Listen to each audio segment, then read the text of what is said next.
Hello and welcome back to my channel. My name is Hannah and this is Jar of Fireflies. Here you will find videos all about my life as an Orthodox Jewish homeschooling mother of 3. And today we're going to be focusing on that homeschooling portion of my intro. Okay, so as y'all know, I am a homeschool mom, and while that doesn't make like a huge dominant portion of this channel, I definitely get a lot of questions from other homeschooling moms, and especially from other Jewish homeschooling moms about the homeschooling aspect of our lives. So in today's video, I wanted to focus on that as we are about to dive into our new school year. So in this video today, we will be covering my homeschool curriculum picks for this year, as well as a little bit of organizing basically how I'm putting it all together and how I'm keeping it all right here behind me. Okay, so let's dive right in.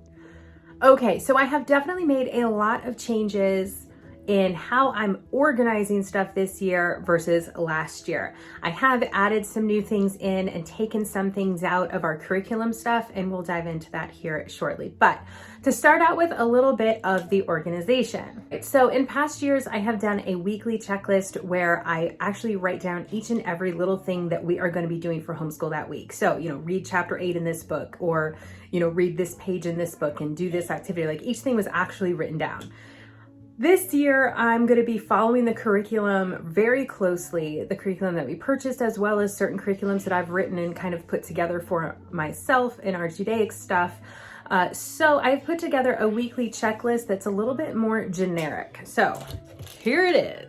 So this checklist, like I said, it's kind of a more generic weekly checklist that I can use throughout the year. So this is set up where each of my children has a weekly checklist of the items that they need to do each day, as well as one checklist that we will do together each day. So for these things over here, these are things that my children will either do individually, completely on their own, or they will do with my help, but very one-on-one. And then this list here has items that we will be working on totally together as a whole group. And then down here at the bottom is just a little note for myself for our composers, our artists, and our handicrafts that we will be working on for each 12-week period throughout the year. So basically for each day, my children will daven, they will pray, they will do their Hebrew/Judaics work, they will do their main curriculum, and they will do their math program. My daughter also has her reading program on here that she is working on, and then my toddler has, less. He doesn't need to do as much because he is just a toddler, so he really isn't doing any Judaics except for the stuff that we're doing together as a group. So for the list of things that we are doing all together, that is split up so that on Day 1, we will be doing Parsha, which is the weekly Torah portion, our handicraft and singing lessons. Then the next day, Parsha, brush drawing, and handicraft. And then on the next day, Parsha, composer's study, our weekly nature group, and family movie night. And on the next day, Parsha, handicraft, drawing, artist study, and nature journal time. And then on the final day, Parsha, handicraft, singing lessons, and poetry tea time. In all probability, I will be transcribing that list each week into my daily planner because I just like to see everything together. Sorry, not a daily planner, I use a weekly planner. But I'll transcribe it onto each day of the week because I really like to see my entire day together. It gives me a really good feel for how things are actually going to fit together, and so that I can easily make modifications to the checklist if there's something else going on that day, like a doctor's appointment or a play date or something that might throw off our schedule a little bit that day. Okay, so like I said, I will no longer be doing the big master checklist of each little item that we need to do each day. I'm just gonna grab the curriculum that either we purchased or the curriculum that I put together when it's time to work on that item, and then we will work down the list that is there in the curriculum, and then we will go back and mark it off in my planner. So that's kind of my organization and how I'm kind of keeping up with things. I am such a total list maker and I love checking things off my list, so I think this is going to be a good method for me to work out how we're going to do things. I'm also really excited with this checklist because of the all together activities that I've put on this. I think that that's going to help make our homeschooling much more of a lifestyle and less of a let's knock out this curriculum so you guys can go watch TV all day. Like, it's going to be much more of this homeschooling lifestyle that is what I really want out of homeschooling, and we're just going to be much more intentional about creating the learning environment and the always learning sort of environment that I really want out of our homeschool. Okay, now let's go through and talk about what curriculums and stuff I'm going to be using with each child. Okay, so right here on the shelf behind me are all of the books that my daughter will be using this year for her homeschool. My daughter is my middle child and she will be going into the first grade this year. I'm super excited to have 2 grade schoolers that I'm homeschooling now. It's gonna be a blast. The curriculum that we are using for her is the Build Your Library curriculum. That's not what we started out with exactly last year. It's where we ended up and it's what we're going to be continuing with. I've used it for my son for the past few years. It's a curriculum that we absolutely love. I highly recommend it. It is a bit more of an involved curriculum, I think, as a parent, because there's a lot of read alouds that happen in this curriculum, but we really enjoy that as part of our homeschooling lifestyle anyways. One of the things that I've pulled in to go along with the curriculum this year is the Story of the World activity book. I'm not sure if we're actually going to use it or not, but I've got it here just in case. It could be a fun extra resource if there's something she wants to dive into more, or if we just want to explore a topic further or have more activities.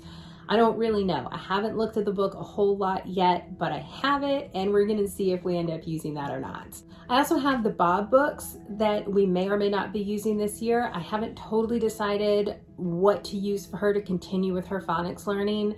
We tried a couple things last year. I wasn't super happy with how they worked with her, so we're still looking into that. We might be using the Pinwheels program, we might be using the Bob books, we might be using Reading Eggs. I don't totally know yet.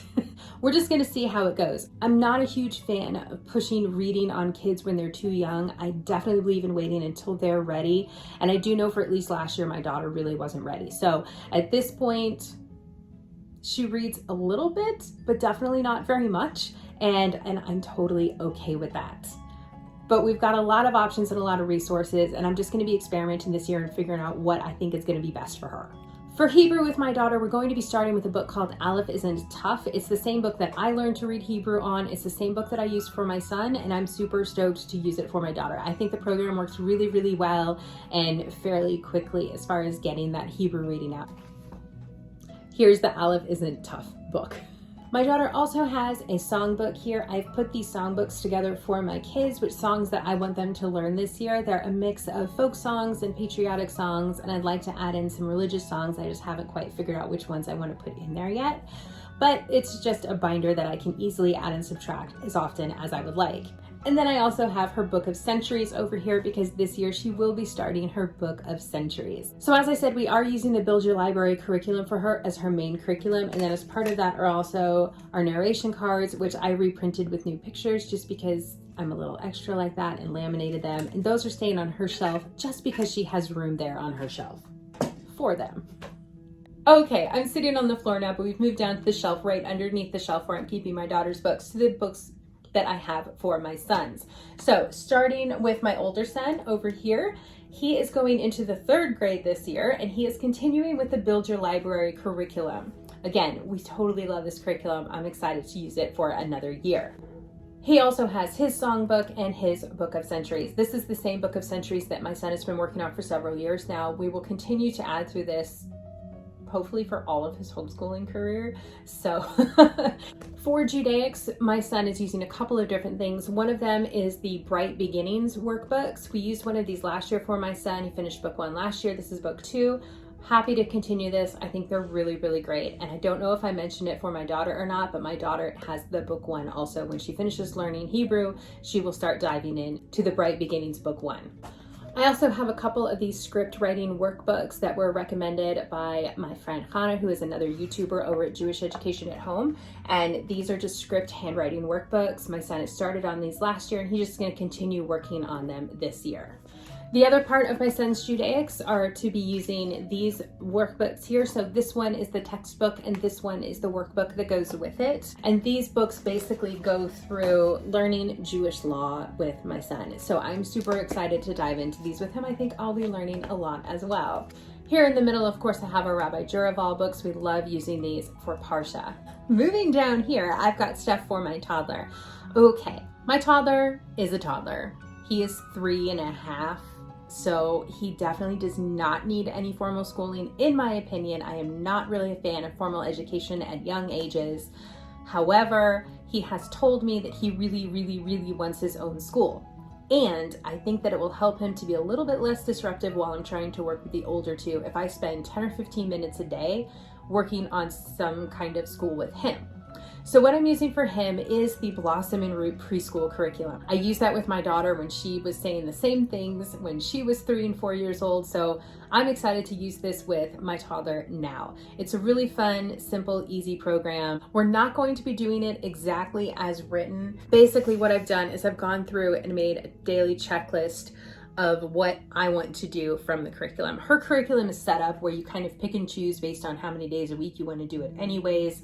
So that's basically what I've done here. She's just gone ahead and written that out so I don't have to give it any thought during the rest of the year when I know I'm going to be a lot busier.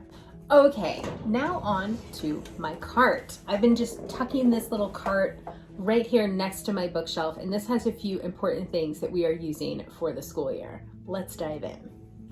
Okay.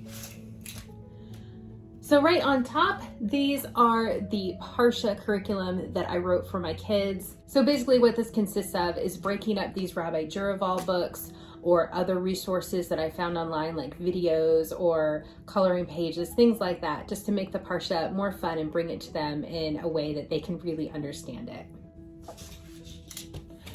Next, I've got a clipboard with some printouts that I've done. It's some kind of public domain drawing book from way back in the day, but I think it's really great to help me teach my kids some drawing skills, and it really helps to boost their confidence when they follow this method of learning how to draw. But any learn how to draw book would really work well, but we have our drawing lessons during the week as one of our afternoon activities. Okay. Next, hold on, I feel like I need to move that out of the way a little bit. Next in there, actually I've got a few of these. These are the 3 artists that we will be studying this year, and I picked these up from Simply Charlotte Mason. And so we have Ramir, Whistler, and Mary Cassett. Each of these includes a booklet, which includes instructions on how to do a Charlotte Mason style picture study, as well as a biography of the artist. And then it goes through each of the paintings that they have selected and gives some more information about each one of those paintings. And then it includes these very nice printouts of the works that they have selected to include. So these will be really fun to go through with the kids, and I'm excited. Plus these works are just gorgeous. The printing's way better than I could have done at home. Also from Simply Charlotte Mason, she does a Bible picture portfolio. They're set up the same way as the other picture studies. One I have is for Genesis, and one I have is for Exodus and Numbers. Again, they come with a booklet that gives more information. And then it just has these very nice printouts of these beautiful works of art that I know will help to enhance our Parsha study this year. The last thing that I have on top of my cart are also from Simply Charlotte Mason. I'm really a big fan of her website. Are her Shakespeare in 3 Steps. So each of these is a different booklet. I have A Midsummer's Night Dream, Twelfth Night, and As You Like It. I am not sure if we're actually going to go through Shakespeare this year like I would like to with that. It really depends on how our afternoons are going and if I feel like we have time. I have been looking for live shows. I can't find these shows anywhere closer than 2 hours away. So we probably won't get to see a live show this year anyways, but hopefully that will change. But in the meantime, I do have these here so that if we have time to do Shakespeare, we will be able to do them. And there are plenty of resources online and movies that have been made where we can watch the show once we finish studying and reading the play together. The second shelf of the cart just includes the nature journals that I got for the kids. They're exactly like my nature journal because I want them to know that this is something that we're going to be taking seriously and not just something to color in and be crazy, but we're actually really trying to do a thing here. So I got them exactly the same kind of nature journal that I did. Plus I like it because it's a very large book and my kids are not going to be writing very tiny the way that I do in a nature journal. So they're going to need space to write and space to create on these pages. And it's very nice watercolor paper on each page because they will be doing watercolors in their notebooks. So those are there for our nature journaling endeavors. Okay, down here on this very bottom shelf is where I've got some school supplies and our actual curriculum books. So first off, I've got this notebook here that I put together, which is just what I've written down for my kids to be doing each day as part of their checklist for their Judaics. So that's going to include the Hebrew and the Judaics. So this just covers my older 2 kids. Then I've got our various Build Your Library notebooks down here. So what we're gonna be doing with these is just literally opening up to the day that we need and going down the list of exactly what she has in her checklist. I also have over here the Jot It Down and the Partnership in Writing. My son is almost done with his Jot It Down activities, and he could potentially start Partnership in Writing this year, but he definitely doesn't need to. But basically what I have these down here for is if we have a short week of school or something like that, we can start working on one of these writing projects. For that same reason, I have this dart notebook where I have all the darts that we've done this year and a few more that we haven't done yet. So if we find ourselves with a week where we're not really doing school because we have 1 or 2 days off that week from school and I've just got some blank days in the middle that we could do something and I feel like we don't need the break, we could dive in and work on some of this mechanics of literature. Also down here is my son's microscope. He does need a microscope for school this year, so I picked this one up off Amazon. And then there's just some different things, some counting cubes and things which my kids find really helpful with math as they're learning how to do things. I know I'll be using those with my toddler and my daughter this year. We've got a few other things down here, like there's a scale, there's some dice, there's these beakers, magnifying glass, just different things that could be useful at some point during the year, and I don't want to have to go and try to find them in my kids' rooms when it does come up that we need them. And then the final thing is I have our bin of Bob books down here, which like I said, we may or may not be using this year. Okay, so that is how I've got things set up, what we're using this year, and how I'm planning to put it all together. Okay, so that is all of our homeschool stuff for this year. I do have a homeschool playlist, which I will link to in the description box below if you'd like more information about homeschooling and what we do here as Orthodox Jewish homeschoolers. It includes past year curriculum choices for different grades if you'd like to see specifics on that, as well as mid-year updates and day in the life vlogs and all kinds of good stuff. There's a ton of homeschooling information on there. So if you have questions about homeschooling or Jewish homeschooling, please check out that playlist. I think that you will find that it has a wealth of information. So outside of this, I'm not planning on doing a whole lot of homeschooly vlogs throughout the year. There will be a mid-year update and you will soon see our first day of school vlog, which will be coming up soon. That will be a day in the life of our first day of school. Okay, I hope that you guys all enjoyed this vlog. Please feel free to ask me any questions down in the comments below. If you are homeschooling, I would love to hear what you are choosing to do for your homeschool this year. And if you're not, I think that's awesome too. Let me know in the comments how you're choosing to educate your children or how you have chosen to educate your children. I'd love to hear about it and get that conversation started. So drop me a note down there in the comments. Be sure to hit that subscribe button if you haven't already and that bell so that you get all of your notifications. I put out videos every Monday and Thursday as long as it's not a Jewish holiday. I have a lot of day in the life videos, a lot of Jewish life content, things like that. I would love to see you guys here again. All right, thank you all so much for watching. I hope you have a fantastic rest of your day and I will see you in my next upload.